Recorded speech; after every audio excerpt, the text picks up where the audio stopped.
माता सावित्रीबाई फुले के इस पावन कार्यक्रम में पधारे हुए सभी मेरी माता बहनों को और मंचासीनों को सभी को मैं हार्दिक अभिनंदन और स्वागत करता हूं। साथियों, मैं सावित्रीबाई फुले ने बड़े विस्तार से सभी को बता दिया है।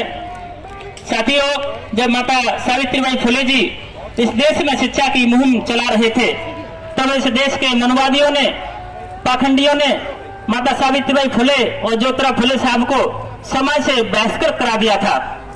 उस समय पूरा देश एक तरफ था और माता सावित्रीबाई फुले और ज्योतिराव फुले एक तरफ थे। उस समय माता फातिमा शेख ने माता सावित्रीबाई फुले को और ज्योतिराव फुले को अपने घर में शरण देकर के इनकी रक्षा की और 2 बीघा जमीन दी माता फातिमा शेख ने, जिस पर पहला इस देश की बहन बेटियों के लिए स्कूल खुला था 1 जनवरी 1848 को सतारा जिला महाराष्ट्र में। उस स्कूल में 6 बच्चियों का एडमिशन हुआ था, जिसमें 4 बच्ची ब्राह्मण समाज की थी, 1 बच्ची मराठा समाज की थी और 1 बच्ची गाड़िया समाज की थी।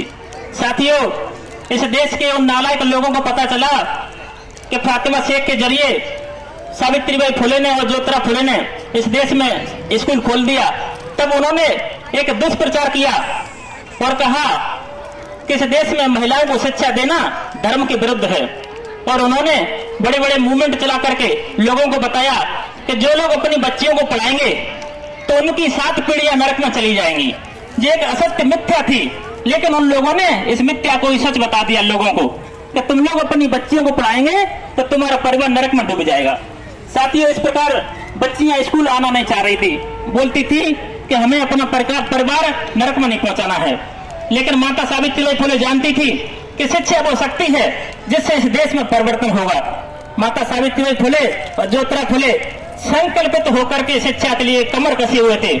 जब बच्ची स्कूल नहीं आ रही थी तब माता सावित्रीबाई फुले घर घर जाकर के शिक्षा के लिए बच्चियों को बताने का काम करती थी। साथ ही उस समय माता सावित्रीबाई फुले जब बच्चियों को पढ़ाने जाती थी तो उनका इतना अपमान किया जाता, उनके ऊपर गोबर फेंकना, कीचड़ फेंकना, मलमूत्र फेंकना, उनको पीटना, लेकिन सावित्रीबाई फुले कभी रुकती नहीं थी, झुकती नहीं थी।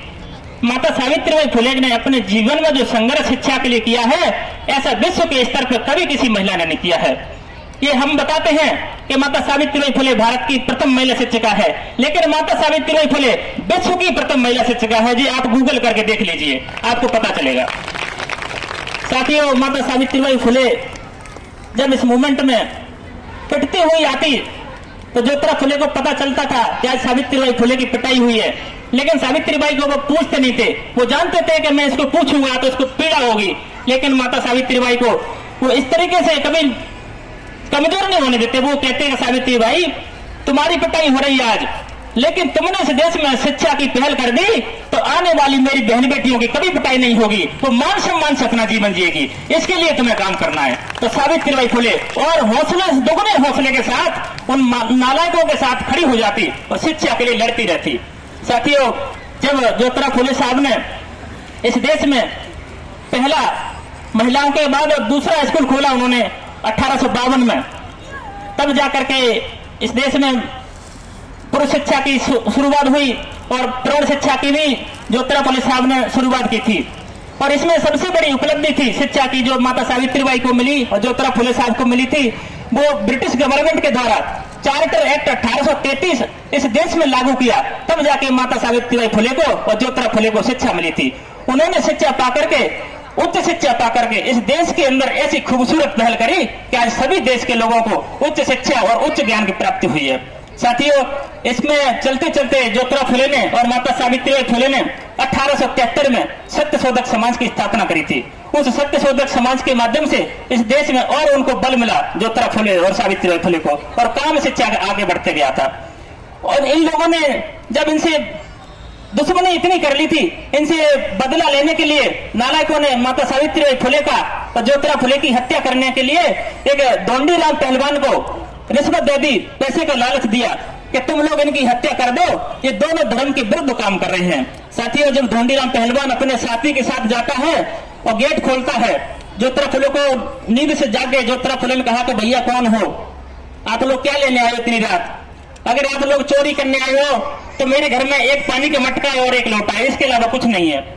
लेकिन धोंडीराम पहलवान बोला नहीं, उसने बोला कि हमें आपकी हत्या करने के लिए भेजा है, अब हमें तुम्हारी हत्या करेंगे। ज्योतिराव फुले ने कहा भैया क्यों हत्या करना चाहते हो, कि तुम धर्म के विरुद्ध काम कर रहे हो। ज्योतिराव फुले ने कहा कि भैया हम कोई धर्म के विरुद्ध काम नहीं कर रहे, हम तो इस देश की बच्चियों को पढ़ाने के लिए, शिक्षा के लिए काम कर रहे हैं। उस स्कूल में धोंडीराम पहलवान की बेटी भी पढ़ती थी। धोंडीराम पहलवान ने कहा कि मुझे तो गलत जानकारी दी है कि आप धर्म के विरुद्ध काम कर रहे हैं, हम इसलिए तुम्हारी हत्या करने आए हैं। धोंडीराम पहलवान की उस समय आंखें खुल गई कि मैं एक ऐसे निर्दोष व्यक्ति की हत्या कर देता, मैं इनसे परिचय नहीं करता। तो उसके बाद धोंडीराम पहलवान ज्योतिराव फुले माता सावित्रीबाई फुले का अंग रक्षक बनकर के खड़ा हो गया कि तुम इस देश में शिक्षा की पहल करो, मैं तुम्हारे साथ खड़ा रहूंगा, कोई तुम्हारा बाल बांका नहीं करेगा। साथियों, ज्योतिराव फुले की रक्षा करते हुए धोंडीराम पहलवान ने उनकी अच्छी तरीके से मदद की थी। इस देश में 1881 के अंदर जो संडे की छुट्टी आती है, उस संडे की छुट्टी का जो कार्यक्रम हुआ था वो 1881 से हुआ था। सत्य शोधक समाज के जो अध्यक्ष हुआ करते थे, उन्होंने नौसेना आंदोलन करके इस देश में संडे की छुट्टी सभी को इसलिए दिलाई थी कि इस देश में शोषित, पीड़ित, वंचित समाज की इन्होंने जो कमियां हैं उसकी पूर्ति के लिए काम किया जाएगा। संडे की छुट्टी का महत्व यह था, लेकिन आज संडे की छुट्टी को एंजॉय का डे बना दिया है। साथियों, कितना बदलाव कर दिया है।